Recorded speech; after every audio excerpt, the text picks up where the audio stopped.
Thara Radhanpur national highway પર ઉડ નજીક dumper ચાલક ડિવાઈડર પર ચડી ગયો, સદનસીબે જાનહાનિ ટળી। સિહોરીથી ઉડ નેશનલ હાઈવે નંબર 27 રોડ પર સ્ટ્રીટ લાઇટો રોડ ઉપર પડેલા ખાડા અને રખડતા આખલાઓને કારણે અકસ્માતનો સિલસિલો યથાવત જોવા મળે।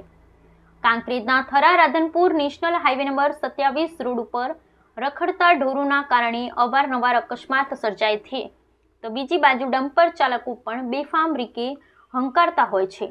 થરાથી રાધનપુર તરફ જતા ડમ્પર ચાલકે સ્ટીયરિંગ પરથી કાબુ ગુમાવતા ડિવાઈડર પર ચડી ગઈ હતી। પાલનપુર તરફથી રાધનપુર તરફ જઈ રહેલ ડમ્પર ચાલકે ગાય આડી ઉતરી હોવાનું જણાવ્યું હતું।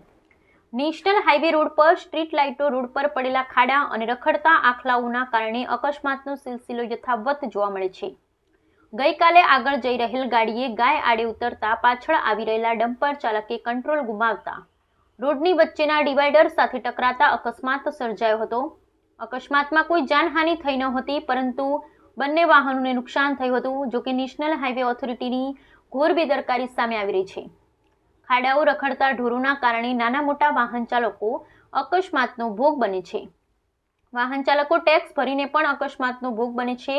શું તંત્રના અધિકારીઓ દ્વારા કડક સૂચનાઓ આપવામાં આવે છે અને ઘોડીને પી ગયા છે કે પછી તંત્રની સાંઠગાંઠ જવાબદાર છે, એ સમજાતું નથી। ત્યારે હવે નેશનલ હાઈવે ઓથોરિટીનું નગરોળ તંત્ર ઊંઘમાંથી જાગી રોડ પર પડેલા ખાડાઓ પૂરવા માટે કાળજી રાખે એ જરૂરી છે।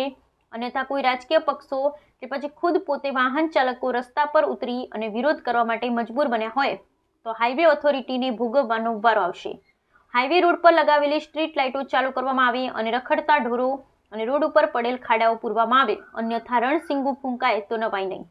ડીપી જૈન કંપની દ્વારા આ ભલગામ ટોલ પ્લાઝા પર રૂપિયા વસૂલ કરવામાં મશગુલ છે, પરંતુ રોડ ઉપર પડેલા મોટા ખાડાઓ, રોડ ઉપર રખડતા મોટા સાંઢ જેવા આખલાઓથી વાહન ચાલકોને પડતી સમસ્યા જેવા અન્ય બાબતની કામગીરી નથી દેખાતી અને દેખાય છે તો ટોલ ટેક્સમાં રૂપિયાની વસૂલી।